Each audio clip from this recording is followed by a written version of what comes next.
சுகுணாதிபர் இன்றைய விஜயனுடைய பேச்சு கலை யதார்த்தமா இல்லை காணல் நீரா? இல்லை, அதுக்கு முன்னால் நான் ஒரு குட்டி கதை சொல்லலாம் அப்படின்னு ஆசைப்பட்றேன். ஒரு யானைக்கு வந்து பயங்கரமாக மதம் பிடிச்சிருச்சு. மதம் பிடிச்சி கரும்பு தோட்டத்துக்குள்ளே புகுந்து கரும்புகள்லாம் வந்து அப்படியே வந்து முறிச்சிருச்சு. கரும்புகளை முறிச்சிருச்சு, வாழை மரங்கள்லாம் முறிச்சிருச்சு, கட்டடங்களை எல்லாம் வந்து அடித்து நொறுக்கிடுச்சு. எதிர்த்தாப்பில் வரவங்கெல்லாம் தூக்கி போட்டு மிதித்து சட்னி ஆகுது. அப்போ ஒரு சின்ன பையன் அவன் வந்து ஸ்டைலாக கெத்தா பாக்கெட்டில் கையை விட்டு என்ட்ரி ஆகிறான். நேராக அந்த யானையை பார்த்து போகிறான். அப்போ ஒரு பெரியவர் வர்றார். பெரியவர் வந்து, இப்போ யானைக்கு மதம் பிடிச்சிருச்சுப்பா, அது ஏற்கனவே பயங்கர கோபத்தில் இருக்குது, ஏன்ப்பா அங்கே போகிற அப்படிங்கிறப்ப, இல்லை உங்களுக்கு ஒன்றும் தெரியாது, எனக்கு அனுபவம் இல்லைன்னா நீங்கள் நினைக்காதீங்க அப்படின்னு 2 பாக்கெட்லையும் கையை விட்டு குச்சி முட்டாயும் குருவி ரெட்டியும் எடுத்து அந்த பெரியவர்கிட்ட கொடுக்குறான். கொடுத்து, யானைக்கு வந்து இது பசி தான் அதிகமாக இருக்குது, அதனால தான் வந்து அது வந்து கோபத்தில் இருக்குது, இது தெரியாமல் எல்லாமே இருக்காங்க, அதனால் நீ இதை கொண்டு போய் கொடுத்துருங்க அப்படின்னு சொல்லிட்டு அவன் திரும்பி நடக்கிறான். எப்போ என்கிட்ட கொடுத்து நீ பாட்டுக்கு நடக்கிறேப்பானா, இல்லை நான் என் வீட்டுக்கு போயிடுவேன், நீ கொண்டு போய் யானைகிட்ட போய் குச்சி மிட்டாயும் குருவி ரெட்டையும் கொடுத்துருங்க, உயிரோடு இருந்தால் மிஸ்டு கால் கொடுங்க அப்படின்னு அவன் சொல்கிறான். இது ஒரு கதை. என்னன்னா, அந்த விஜய் வந்து வில்லு படத்தில் நடிச்சிருப்பார், பிரபுதேவா இயக்கத்தில். அதில் ஓப்பனிங் சாங் வரும், ராமா ராமா ராமா ராமங்கிட்ட வில்லு கேட்டேன், பீமா பீமா பீமா பீமங்கிட்ட கதையை கேட்டேன் அப்படின்னு. கதைங்கிறது கதாயுதம். அப்போ ஃபேஸ்புக்கில் ஒருத்தர் எழுதியிருந்தார் வந்து, நீங்கள் பீமாட்ட கதை கேட்டீங்க, பிரபுதேவாட்ட கதை கேட்டீங்களா அப்படின்னு சொல்லி. இப்போ என்னன்னா வந்து, இப்போ இது ஒரு அரசியல் கூட்டம், விஜய் வந்து இன்றைக்கி பேசியது ஒரு அரசியல் கூட்டம் அப்படிங்கிறப்ப, இப்போ நண்பர் அனந்த் அஜித் பேசினார் இல்லையா, பொலிட்டிக்கல் இஷ்யூஸ் வச்சு அவர் பேசினார். எனக்கு அவருடைய கருத்துக்களில் மாறுபாடுகள் இருப்பது வேறு விஷயம். அவர் வந்து பொலிட்டிக்கலாக சில பாயிண்ட்ஸ் எடுத்துகிட்டு பேசுகிறார், நம்ம அதை வந்து டிஸ்கஸ் பண்ணுறோம். ஆனால் இது வந்து விஜயினுடைய பேச்சுக்கள் முழுக்க முழுக்க ஒரு பஞ்சு டெய்லாக்குடைய தோரணங்களாக மட்டும்தான் இருக்குது. ஒரு உதாரணத்துக்கு வந்து, இன்னைக்கு நடந்தது நிர்வாகிகளுடைய சந்திப்பு வேலூரில் நடக்குது, அதுக்கு முன்னால் சேலத்தில் நிர்வாகிகள் சந்திப்பு நடக்குது. நிர்வாகிகள் சந்திப்பில் எடுத்தோடனே எல்லாரும் உறுதிமொழி எடுத்துக்கோங்க, நம்ம வேற எந்த கட்சிக்கும் ஓட்டு போட மாட்டோம், உங்கள் ஓட்டு விஜய்க்கா ஸ்டாலின் சாருக்கா அப்படின்னு கேட்குறாரு. சேலத்திலையும் இதே நிர்வாகிகள் சந்திப்பில் கேட்குறாரு, நீங்கள் காசு வாங்கிட்டு யாருக்கு ஓட்டு போடக்கூடாது அப்படின்னு உறுதிமொழி எடுக்க சொல்கிறார். யார்கிட்ட? நிர்வாகிகள்கிட்ட. நிர்வாகிகள் வந்து காசு வாங்கிட்டு வேற கட்சிக்காரங்களுக்கு ஓட்டு போடக்கூடாதுன்னு உறுதிமொழி கொடுத்தா, அப்போ நீங்கள் வந்து நிர்வாகிகள் மேலே உங்களுக்கு நம்பிக்கை இல்லைன்னு அர்த்தமா? ஒரு நிர்வாகிகள் சந்திப்பு, இப்போ ஒன்றும் இல்லை, திமுக இளைஞர் நிர்வாகிகள் சந்திப்பு ஒன்று நடந்தது, நேற்று கோயிலில் கூட நடந்தது. அந்த நிர்வாகிகள் சந்திப்பில் வந்து என்ன பேசுகிறாங்க, ஸ்டாலினாக இருக்கட்டும் அல்லது உதயநிதி ஸ்டாலினாக இருக்கட்டும், நிர்வாகிகளை நாங்கள் எப்படி நியமனம் பண்ணோம், நிர்வாகிகள் வந்து தேர்தலில் வந்து வெற்றிக்கு உழைக்கணும், அதுபோக வந்து மோடி மீதான விமர்சனம், எடப்பாடி பழனிசாமி விமர்சனம் இதெல்லாம் இருந்தாலுமே கூட நிர்வாகிகள் எல்லாம் சேர்ந்து திமுக மீண்டும் ஆட்சியில் அமர்த்த வேண்டும், இதற்கு உறுதிமொழி எடுங்கள் அப்படின்னு வந்து அவங்க பேசுறாங்க. விஜய் தன்னோட நிர்வாகிகள்கிட்ட போய், நீங்க வேற எந்த கட்சிக்கும் ஓட்டு போட மாட்டீங்கல்ல, நீங்க ஸ்டாலினுக்கு ஓட்டு போடுவீங்களா அல்லது விஜய்க்கு ஓட்டு போடுவீங்களான்னு தன் கட்சி நிர்வாகிகள்கிட்ட கேட்கிறார். ரைட்டா? இது ஒன்று. இது தலைவர். பொருளாளர் இவர் டிஆர்எஸ் இவர் சொல்றாரு இல்லையா, ஐஆர்எஸ் சொல்றாரு இல்லையா, அவர் என்ன சொல்றாருன்னா, பிரேமலதா தேமுதிக வந்து திமுகவுடைய கூட்டணிக்கு போயிருச்சு அப்படிங்குமே அவர் என்ன சொல்றாருன்னா, திமுக பாருங்க 22ஆம் தேதி தான் தொகுதி பங்கீடு பேச்சுவார்த்தை வச்சிருக்கிறாங்க, ஆனா எங்களுக்கு பயந்து முன்னாடியே வந்து பிரேமலதா கூட்டணியில் சேர்த்துறாங்கிறார். கூட்டணிங்கிறது வேற, தொகுதி பங்கீடு பேச்சுவார்த்தை வேற அப்படிங்கிறது அவருக்கு தெரியல. அதே மாதிரி ஆதவ் அர்ஜுனா அவர் என்ன சொல்றாரு, வந்து தலைவர் வந்து பிரஸ் வந்து சந்திக்கவே மாட்டேங்கிறாங்க, ஸ்டாலினையும் கூப்பிடுங்க, 2 பேரும் உட்காந்து பேசலாங்கிறார். பிரஸ் மீட்டுங்கிறது வேற, ஒரு தனிப்பட்ட விவாதம் அப்படிங்கிறது வேற. அப்ப இது என்னன்னா, தலைவராக இருக்கக்கூடிய ஒரு விஜய்க்கு நிர்வாகிகள் சந்திப்புக்கும் ஒரு பொதுக்கூட்டத்துக்கும் இடையில வித்தியாசம் தெரியல. பொருளாளராக இருக்கக்கூடிய அருண்ராஜுக்கு கூட்டணி பேச்சுவார்த்தைக்கும் தொகுதி பங்கீடு பேச்சுவார்த்தைக்கும் இடையில வித்தியாசம் தெரியல. ஆதவர்ஜனாவுக்கு ஒரு பிரஸ் மீட்டுக்கும் இந்த விவாதத்துக்கும் இடையில வித்தியாசம் தெரியல. இப்போ இதை நம்ம விமர்சனம் பண்றோம் அப்படின்னா, விஜய் என்ன சொல்கிறார்னா, விஜய்க்கு அரசியல் தெரியல நீங்க சொன்னீங்கன்னா தமிழ்நாட்டு மக்களுக்கு அரசியல் தெரியலன்னு அர்த்தம். முதல்ல என்ன சொன்னாரு, என்னுடைய வீடு தமிழ்நாடுனார், இப்ப நான் தான் தமிழ்நாடுங்கிறார். இப்ப இதை வச்சு நீங்க என்ன விதமான அரசியல் விமர்சனங்களை நீங்க முன்வைக்க முடியும்? இப்ப என்ன கேட்கிறார் அவர் வந்து, பஞ்சு டயலாக் அடுத்து வந்து, டெல்லிக்கும் நமக்கும் தான் போட்டி, என்டிஏவுக்கும் தமிழ்நாட்டுக்கும் தான் போட்டி அப்படின்னு விஜய்க்கு இவர் ஸ்டாலின் சொல்லுகிறாரு. நீங்க வந்து டெல்லியில போட்டியிட போறீங்களானா, இது வந்து உங்களுக்கு அடிப்படையிலேயே தெரியும் வந்து திமுக என்ன சொல்லுகிறதுனா, டெல்லி அப்படிங்கிறது ஒரு ஒன்றிய அரசுங்கிறதுக்கான ஒரு குறியீடு, அதிகாரங்கள் முழுக்க அதுல வந்து குவிந்திருக்கிறது.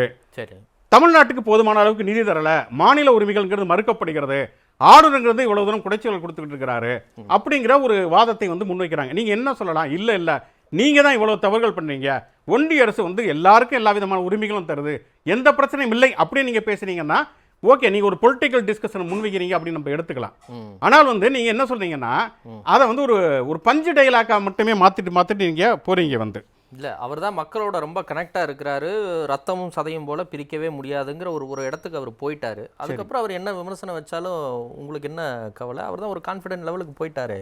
சரிங்க, மக்களோட அவர் வந்து ரத்தம் சரியாக இருந்துட்டு போட்டுங்க. மக்களோட பிரச்சனைகளை வந்து மக்களே பேசலைன்னா கூட நாங்கள் பேசுவோங்க. பத்திரிகைகள் நீங்களும் நானும் பேச மாட்டோமா? வந்து இன்னைக்கு ஒன்றும் இல்லை, இன்னைக்கு டெல்லிக்கும் இங்கேயும் என்ன பிரச்சனை அப்படின்னா, இப்போ இந்தியா அமெரிக்கா வர்த்தக ஒப்பந்தம் ஒன்று போட்டிருக்கிறாங்க. இந்தியா அமெரிக்கா வர்த்தக ஒப்பந்தத்தை வந்து மோடியும் அறிவிக்கல, பியூஷ் இவருமே நம்முடைய வர்த்தக அமைச்சருமே அறிவிக்கல, டொனால்டு ட்ரம்ப் அறிவிச்சிட்டாரு. இப்போ இந்திய அமெரிக்கா ஒப்பந்தங்கிறது தமிழ்நாட்டில் இருக்கக்கூடிய விவசாயிகளை பாதிக்குமா பாதிக்காதா? இல்லைங்க, அதை பற்றி யார் கருத்து சொல்லணும் அதெல்லாம் ஒரு ஸ்ட்ராட்டஜிக் இருக்குது. கண்டிப்பாக 2ஆம் கட்ட தலைவர்கள் யாராவது பேசியிருப்பாங்க, எனக்கு நினைவில் அவங்க பேசியிருப்பாங்க. இந்தியா அமெரிக்கா ஒப்பந்தத்தை பற்றி 2ஆம் கட்ட தலைவர்கள் பேசுவாங்க, பஞ்சு டைலாக்களை தலைவர் பேசிக்கிட்டே இருப்பாரா? இல்லை, எனக்கு புரியலை அது வந்து. இப்போ நீங்கள் அண்ணாவை சொல்றீங்க இல்லையா, வந்து அண்ணா அப்படி தான் இருந்தாரா? வந்து அண்ணா வந்து திமுகவை தொடங்குறப்ப தான் அண்ணாவுக்கு 40 வயது, கட்சியில் வந்து எல்லாருக்குமே 20-25 கலைஞர்கள் 23-25 வயது தான். எல்லாரும் எல்லா பிரச்சனைகளும் பற்றி தான் பேசுனாங்க.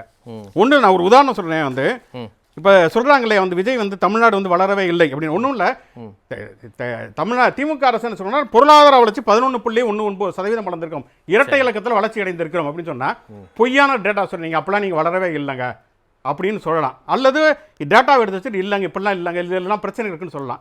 ஆனால் நீங்கள் அதை பற்றி எதுவுமே பேசவே இல்லையே. நீங்கள் இப்போ 18/9/1955 திராவிட நாடு இதெல்லாம் அண்ணா ஒரு கட்டுரை எழுதுகிறார், எங்கள் நாடுன்னு. அதில் என்ன சொன்னோன்னா, இந்தியா முழுக்க 23 காகித ஆலை இருக்குது, தென்னிந்தியாவில் மொத்தம் 4 தான் இருக்கு, ஒன்று கூட தமிழ்நாட்டில் இல்லை அப்படிங்கிறார். பீகாருக்கான வந்து சராசரி வருமானங்கிறது 600 ரூபா, தென்னகத்துக்கு, தமிழ்நாடு கிடையாது, அப்போ தென்னகத்துக்கு 300 ரூபாங்கிறார். ஆனால் இன்னைக்கு நிலைமை என்ன? இன்னைக்கு வந்து இந்திய பொருளாதாரத்தில் 9% வந்து தமிழ்நாடு வந்து பங்களிப்பை வழங்கி இருக்கிறது. அதே மாதிரி பார்த்தீங்கன்னா இன்னைக்கு வந்து தமிழ்நாட்டுடைய தொழிற்சாலைங்கிறது 40,127. இது திமுக அதிமுக 2 ஆட்சிகளுக்கும் இதில் பங்களிப்பு உண்டு அப்படின்னு நம்ம எடுத்துக்கோமே. வந்து அப்போ நீ 33 வருடமாக நீங்கள் வந்து சினிமாவில் இருந்து திடீர்னு அரசியலுக்கு வந்துட்டு தமிழ்நாட்டில் எதுவுமே நடக்கலை, எல்லாமே முடிஞ்சிச்சு. நீங்கள் என்ன சொல்கிறாருன்னா, பிரசவம் பார்க்குறதுக்கு மருத்துவமனைகள் மருத்துவமனைகள் இல்லாமல் வீட்டில் வந்து பிரசவம் பார்க்குறாங்க, போக்குவரத்து வசதிகள் இல்லைங்கிற, எங்கே இல்லை, என்ன பிரச்சனை, அதுக்கு என்ன போராட்டங்கள் நடத்திருக்கிறீங்க, அப்படியான எந்த விஷயங்களுமே இல்லை. பஞ்சு டைலாக்கள் மட்டும். இவர் ஸ்டாலின் சொல்லுகிறார், எங்கள் வாக்குச்சாவடி வெற்றி வாக்குச்சாவடி அப்படின்னா வெற்றினா விஜய்னு அர்த்தம், அல்லது வெற்றி கழகம்னு அர்த்தம். அப்போனா வந்து ஸ்டாலினே சொல்லிட்டாரு எங்கள் வாக்குச்சாவடி வெற்றி வாக்குச்சாவடினா விஜய்க்கான வாக்குச்சாவடி. இப்போ நண்பர் அனந்த் அஜித்தின் பேர் வச்சிருக்கிறார், அப்படி அவர் பேர்லையுமே ஒரு அஜித் இருக்காருங்கிறதுக்காக வந்து அவர் வந்து ஒரு அஜித் ஆதரவானு சொல்லிட முடியுமா நம்ம?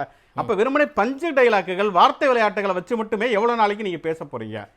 அரசியல் இன்னைக்கு வந்து இருக்கக்கூடிய அரசியல் பிரச்சனைகளை பற்றி பேசாமல் எப்படி ஒரு தலைவர் தொடர்ச்சியாக கடந்து கொண்டிருக்கிறது? குட்டி கதைகள் சொல்வது, பஞ்சுலே இலக்குகள் சொல்வது, அல்லது சில நிமிடங்கள் வந்து கண்கலங்குவது. இப்போ இந்த கரூர் விஷயமே வச்சுக்கோங்க, கரூர் விஷயத்தை பற்றி நம்ம நிறையவே நம்ம பேசிட்டோம். இப்போ வந்து அனந்த் அஜித் கூட சொன்னார் பாதுகாப்பு குளறுபடிகள்லாம் இருந்ததுன்னு. அதுலேயுமே சில தவறான தகவல் சொன்னார். அந்த திமுக இளைஞருடைய கூட்டம் ராணிப்பேட்டையில் நடக்கல, திருவண்ணாமலை நடந்தது. கூட்டம்லாம் முடிஞ்ச பிறகு வாழைத்தர எடுத்துட்டு போனாங்க. அதுக்கும் போலீஸுக்கும் பாதுகாப்பு குறைபாடுக்கு எதுவும் இல்லை, எந்த சம்பந்தமும் கூட. அதெல்லாம் எல்லா இடங்களும் நடக்கக்கூடிய ஒரு விஷயம் தான். மகளிர் அணி மாநாட்டில் சாப்பாட்டில் ஒரு புத்தகங்கள் சுகர் வந்து அதிகமாயிருச்சு, கிடைக்கலன்னு சொல்லி மயங்கி வந்தாங்க. இதெல்லாம் சின்ன சின்ன விஷயங்கள். இன்னொன்று, திமுக மட்டும் இல்லைங்க, எடப்பாடி பழனிசாமி கூட்டங்கள் நடத்துகிறார். இப்போ வந்து சமீபத்தில் இவர் சீமான் ஒரு அவர் வந்து மாற்றம் விரும்பும் மக்களின் மாநாடு ஒன்று நடத்துகிறார். எல்லாரும் தான் நடத்துகிறாங்க. இப்போ இது தமிழக வெற்றி கழகத்தை பொறுத்த இன்னைக்கு ஒன்றும் இல்லை, இன்னைக்கு விஜய் வந்து வேலூருக்கு போய்கிட்டு இருக்காருங்கிறப்ப நான் டிவியில் பார்க்குறேன், லைவில் பார்க்குறேன், விஜயோட காரில் வந்து அங்கங்கே வந்து மக்கள் பின்தொடர்றாங்க, ஒரு 50 பேர் 100 பேர் பின்தொடர்றாங்க, அவர் வேகமாக போயிடுறாரு. சரி, ஆனால் முதல்ல வர்றப்ப அவர் அந்த கூட்டங்களே அங்கங்கே ஸ்லோவாக கார் போய் எல்லா கூட்டங்களையும் கூட்டி கரூருக்கு வந்தார். அதற்கு பிறகு சம்பவம் நடந்ததுக்கு பிறகு சரியான நேரத்துக்கு வருவது. கடைசி கூட்டத்தில் வந்து சேலத்தில் நடந்த கூட்டத்தில் ஒருத்தர் இறந்து விடுகிறார். அதுக்கப்புறம் இன்னைக்கு வந்து பந்தல் போட்டுக்கிறாங்க. அப்போ இந்த லெசன் எல்லாம் ஒவ்வொரு கட்டத்திலையும் நீங்கள் தான் இது பண்ணுறீங்க. மற்றவங்க மேலே நீங்கள் வந்து குற்றம் சுமத்துவதை தாண்டி தமிழக வெற்றி கழகம் வந்து ஒவ்வொரு வித அசம்பாவிதங்களுக்கும் அப்பால வந்து பாடம் கற்றுக்கொள்கிறதே தவிர அது வந்து தானாகவே அது கற்றுக்கொள்வதில்லை. அதுதான் இங்கே இருக்கக்கூடிய பிரச்சனை. அரசியலாக இருக்கட்டும், நிர்வாகிகள் சந்திப்பாக இருக்கட்டும், அல்லது கூட்டணி பேச்சுவார்த்தையாக இருக்கட்டும், எதுவாக இருந்தாலும் வெறுமனே பஞ்சு டைலாக்கில் பேசி மக்கள் வந்து எனக்கு பிடிச்சிருக்காங்க அதுக்காக ஓட்டு போடுவீங்க அப்படின்னு சொன்னீங்கன்னா அது உங்களுடைய நம்பிக்கையாக இருக்கலாம். ஆனால் அது உண்மையாக கூட இருக்கலாம். ஆனால் அப்படியே உண்மையாக இருந்தாலுமே கூட மக்களுடைய பிரச்சனைகளை பேசுவது மட்டும்தான் ஒரு உண்மையான அரசியலாக இருக்க முடியும் அப்படின்னு தான் நம்ம சொல்ல முடியும். ஓகே, தமிழ்நாட்டில் நடக்கக்கூடிய கிட்டத்தட்ட எல்லா இது தேர்தல் நேரங்களில் எல்லா அரசியல் கட்சிகளுடைய பொதுக்கூட்டமே லைவில் தான் போகுது. திமுக இளைஞர் அணி வந்து கிட்டத்தட்ட ஒரு 3 நிர்வாகிகள் சந்திப்பு நடத்திருக்காங்க. நேற்று கோயம்புத்தூர் நடந்திருக்கு. நேற்று நடந்த சந்திப்புமே லைவ்ல தான் போயிருக்குது. எடப்பாடி பழனிசாமியுடைய தேர்தல் பிரச்சார கூட்டமும் லைவ்ல தான் போகுது. சீமானுடைய மாநாடும் லைவ்ல தான் போகுது. ஒரு சீமானுடைய மாநாடு எடப்பாடி பழனிசாமி பொதுக்கூட்டத்தில் பேசுறது அது லைவ்ல போனால் அது மக்களை பார்த்து அவர் பேசுவார், அங்கே இருக்கக்கூடிய பேசுகிறார் மக்களை பார்த்து. ஆனால் ஒரு நிர்வாகிகள் சந்திப்புங்கிறது அது லைவ்ல போனால் கூட அந்த நிர்வாகிகள் மத்தியில் பேசுறது தான். இதுதான் சொல்கிறேன். சினிமாவுக்கும் இன்னும் சினிமாவில் நீங்கள் வரலைங்கிறது. சினிமாவில் கேமரா முன்னால் பார்த்து டைலாக் பேசுறது இல்லையா, வில்லன்ட்ட சொல்றதுக்கு பதிலாக வந்து எனக்கு பின்னால் ஒரு கூட்டமே இருக்குது, இங்கே தொட்டு அங்கே வலிக்கும் அப்படின்னு சொல்றது இருக்கு இல்லையா, அந்த மாதிரி தான் வந்து நிர்வாகிகள் சந்திப்பை நடத்திட்டு லைவ்ல வந்து பொதுமக்களுக்கு கருத்து சொல்றது இருக்கு இல்லையா, அதுதான் இந்த பிரச்சனை. இன்னொன்று வந்து அனந்த் அஜித் அப்படின்னு வந்து நீங்க தான் தப்பா போட்டிருக்கிறீங்க, இதுக்கு நான் பொறுப்பு கிடையாது. அவர் பேர் அனந்த் அஜித்தா இருக்கலாம், இல்லங்க அவர் பேருக்கிலே நீங்க தான் அனந்த் அஜித் போட்டீங்க. போட்டோ கார்டு இலக்கணத்திலேயே சொல்றேன், அனந்த் அஜித்தை பிரிச்சா அனந்த் அஜித்னு தான் வரும். சரி, அது பிரிச்சால் அப்படிதாங்க வரும். தமிழ் இலக்கணப்படி அஜித்துங்கிறது வரும். அதனால அது ஒண்ணும் பெரிய அளவுக்கு கோவப்படுற அளவுக்கு ஒண்ணும் இல்ல. எதுக்காக அந்த உதாரணம் சொல்ல வந்தேன்னா, அவர் சொன்னதான் விஜய் சொன்னதான். விஜய் வந்து அரசியல் ரீதியாக பேசாம வெற்றி வாக்குச்சாவடி அப்படின்னு ஸ்டாலின் வைத்திருக்காரு. வெற்றினா விஜய் அர்த்தம், வெற்றி வாக்குச்சாவடினா விஜய் வாக்குச்சாவடின்னு சொல்றதா எவனங்க என்னங்க நீங்க வந்து சிறுவிளைத்தனமா வார்த்தை விளையாட்டுங்க விளையாடுறீங்க, பொலிட்டிக்கலா வந்து நீங்க பேசுங்க அப்படிங்கிறத சொல்ல வரோம். இன்னொன்னு என்னன்னா வந்து இப்ப பாதுகாப்பு, இப்ப கரூர் சம்பவத்தை பொறுத்த வரைக்கும் கரூர் சம்பவத்துக்குள்ள இது சரியா தப்பாங்கிறத தாண்டி இப்ப வந்து முதல்ல வந்து ஸ்டாலின் என்ன சொன்னார், ஒரு தலைவர் வந்து தன்னுடைய கட்சியில தன்னுடைய கூட்டத்தில் வந்து எந்த தலைவருமே அசம்பாதம் நடக்கக்கூடாதுன்னு தான் நினைப்பாங்க அப்படின்னு சொன்னார். அது குறித்து விஜய் எந்த விதமான கருத்துமே தெரிவிக்கவே இல்லை. அவர் வந்து இப்ப அடிப்படையில் என்ன கேள்வினா, அதுக்கப்புறம் அவர் சட்டமன்றத்தில் சொல்லுகிற பொழுது நீங்க இப்ப அதுக்கான எதிர்வினை கொடுக்குறீங்க, ரைட்டு. அதுக்கப்புறமேல் வந்து நீதிமன்றத்தில் வழக்கு இருக்கு, அது ஒரு பக்கம் இருக்கட்டும். அடிப்படையான கேள்வி என்னன்னா, நீங்கள் முதல்ல வந்து இந்த சம்பவம் நடந்தது உடனே நீங்க ஏன் மக்களிடம் வந்து தெரிவிக்கவில்லை? ஒன்றும் இல்லை, பாதுகாப்பு விதிமுறைகள் சொன்னீங்களா, அப்படியே வச்சுக்கோ. மற்ற கட்சிகளுக்கு இல்லாத கடுமையான கெடுபிடிகள் இருக்குது, நீங்க கூட்டங்களுக்கு போக முடியல, எல்லாமே இருக்கட்டும். தமிழ்நாட்டில் 3 தேசிய செய்தி சேனல்கள் இதுவரைக்கும் கான்க்ளேவ் நடத்திருக்கிறாங்க. இன்னைக்கு ஒரு கான்க்ளேவ் நடந்திருக்கிறது. எல்லா கான்க்ளேவ்லையுமே தமிழ்நாடு இன்னைக்கு நடந்தது வந்து தமிழ்நாடு முதலமைச்சர் ஸ்டாலின் போயிருக்கார், துணை முதலமைச்சர் உதயநிதி ஸ்டாலின் போயிருக்கார், அண்ணாமலை போயிருக்கார், அனிருத் வரைக்கும் போயிருக்கிறார். அப்படி எடப்பாடி பழனிசாமி ஒரு கான்க்ளேவ் போயிருக்காரு. எல்லாரும் போறாங்க. வந்து அங்கே பாதுகாப்பு விதிமுறைகள் பிரச்சனைலாம் கிடையாதுல்ல உங்களுக்கு. ஒரு தேசிய செய்தி சேனலுடைய கான்க்ளேவில் வந்து ஒரு ரவுண்ட் டேபிளில் கிடையாதுல்ல, ஏன் நீங்கள் பத்திரிகையாளர்களை நீங்கள் சந்திக்க மறுக்கிறீங்க? கரூரில் அவ்வளவு பேர் 41 பேர் இறக்குறாங்க. திருச்சி விமான நிலையத்திலையும் வந்து பத்திரிகையாளர்களை சந்தித்து நீங்கள் உங்களுக்கு கருத்து சொல்வதற்கு எதிர்த்து எடுத்தது பாதுகாப்பு விதிமுறைகளா? பாதுகாப்பு விதிமுறை தான் பிரச்சனை. சென்னையில் உங்கள் வீட்டுக்கு கூப்பிடுங்க, பனையூர் வீட்டுக்கு பத்திரிகையாளர்களை கூப்பிடுங்க, பெரிய வீடு தானே, கட்சி அலுவலகம் தானே, கூப்பிடுங்க. கூப்பிட்டு வச்சுட்டு நீங்கள் பேசுங்க. ஏன் பேசல?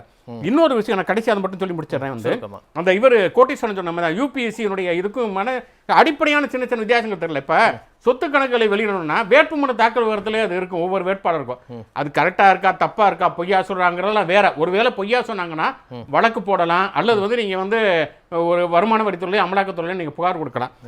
இந்த திருப்பரங்குன்ற இஷ்யூவை மறைமுகமாக விஜய் பேசியிருக்காரு. அதை எப்படி பேசியிருக்காருன்னா, சில தலைவர்கள் சில சூழ்நிலைகளில் அமைதியாக இருந்தாலே போதும், இதுதான் வந்து கண்டனமா? அதாவது ஒரு மதவாதம்ங்கிறது தொடர்ச்சியாக நடந்து கொண்டே இருக்கிறது. ஒன்றும் இல்லை, காரைக்காலில் அமித்ஷா வர்றாரு. காரைக்காலுக்கு அமித்ஷா வர்றப்ப அங்கே இருக்கக்கூடிய மதுக்கடைகளும் இறைச்சி கடைகளையும் மூடுறாங்க. மதுக்கடைகளை மூடுவதை கூட புரிஞ்சுக்க முடியுது. காரைக்காலில் அமித்ஷா வர்றதுக்காக ஏன் இறைச்சி கடைகளை மூடணும்? இன்னைக்கு பீகாருடைய துணை முதல்வர் வந்து விஜய் சின்ஹா வந்து என்ன சொல்லியிருக்காரு? அந்த கேள்வியை தமிழக அரசை பார்த்து கேளுங்க சார். பீகார் துணை முதல்வர் இன்னைக்கு என்ன சொல்லியிருக்காருன்னா, பள்ளிகள் மத்தியில் மத வழிபாட்டு தலங்கள் பக்கத்தில் இறைச்சி கடைகள் வைக்கக்கூடாங்க. இன்னைக்கு மதவாதங்கிறது பெரிய இஷ்யூவா இருக்கிறப்ப அது ஏதோ சில தலைவர்கள் வாய் மூடி இருந்தா போதும்னு அந்த விஷயத்தை நார்மலைஸ் பண்றது இருக்கு இல்லையா? நீங்க டெல்லியை எதிர்க்கக்கூடாது, மதவாதத்தை எதிர்க்கக்கூடாதுன்னு சொல்லக்கூடிய இந்த அரசியலுக்கு பின்னால தான், அரசியலற்ற விஜயனுடைய அரசியலுக்கு பின்னால இப்படிப்பட்ட ஒரு அரசியல் இருக்கிறது அப்படிங்கிறத சுட்டி காட்ட விரும்புகிறோம்.